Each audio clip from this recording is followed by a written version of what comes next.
France 24's Luke Shrago reports on growing evidence of reprisals. Children waving the Ukrainian flag and residents returning to their homes.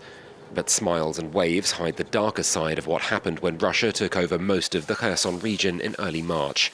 17 locals trying to defend their city died in one battle against tanks alone, their bodies left out to rot for 3 days. I went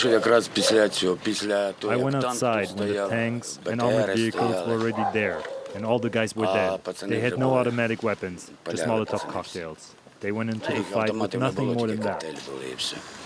For Ukrainian authorities, it was a crime of war, the first of many alleged offences. At that time, there were civilians in the territorial defence who were not part of the Ukrainian armed forces. In fact, they were just ordinary civilians from our city. Cases like this are what Ukraine wants to bring to the world's attention. As part of an organised press tour, police escorted us to one of the detention centres where Russian troops brought people snatched off the street or from their homes. Local residents nicknamed this police station the Hole. They were screaming every night. Even now, when I think back to it, I get scared. For those inside, reality was far worse. червні сюди завезли один прилад, так званий ПР, котрий ці чіпляли до вух. They put electric cables on our ears, and the currents came through our heads.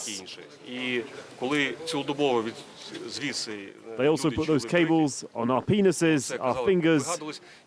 Sometimes people would get used to one kind of torture, but then these beasts always invented some kind of new technique. Locals spoke of bodies being driven off in rubbish collection vehicles, and some of the living taken along with retreating Russian forces. No one knows where they are now. Against a backdrop of such brutality, Ukraine has been seeking to rally support. We hope that our international partners will help us in the international courts with charging not just the higher commanders and generals of the Russian Federation, but every single soldier and citizen of Russia who is guilty of war crimes against our country. Throughout the war, Moscow has consistently rejected allegations of abuse of either soldiers or civilians, in turn accusing Ukraine of staging events itself. But in places like Kherson, evidence continues to pile up. Well, Luke Shrago joins us live now from nearby in Kobleve. Luke, that evidence, or that testimony, I should say, quite damning. What else did locals tell you?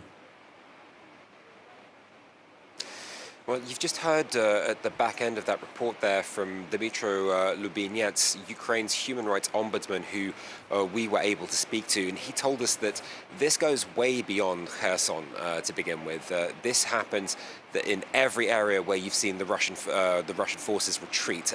We saw it in Bucha earlier in the year. We saw it after the retreats from Liman. Mr. Lubinets himself said that it was a systematic attempt to stamp out Ukrainian ID. He himself qualified it as what he said was a genocide.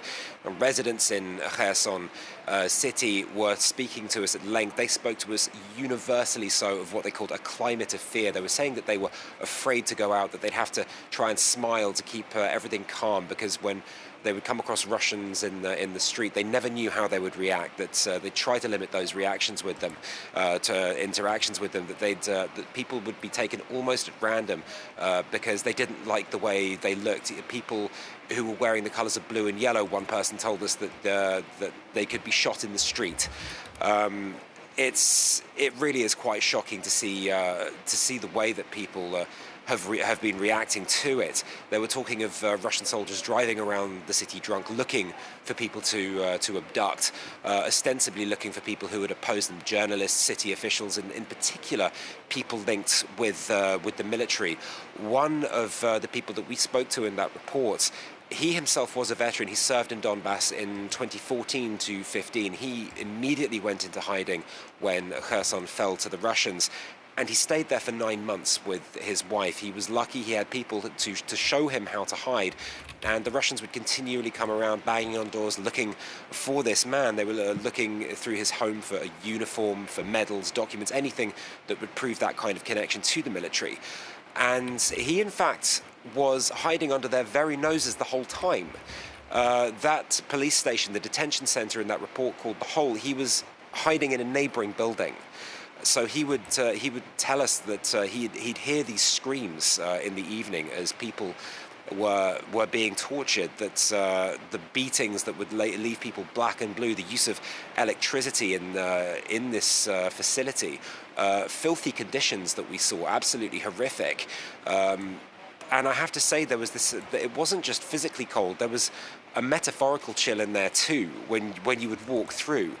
At the same time, elsewhere in the city of Kherson, you have the resistance movement, the Yellow Ribbon resistance movement as well. They have made it their mission across all occupied territories of Ukraine to try to keep people, to keep them going, to try to prevent them from giving up, to actually continue to live. They will communicate mostly over the application Telegram. They will tell people how to erase evidence from their telephones to try and keep them moving. Now, you look at Kherson now and you see this jubilation around the city, almost to the point of hysteria, which to me points to this deep-rooted psychological scars that are going eventually to have to be addressed. Luke Shrago reporting live from southern Ukraine. Many thanks for that update.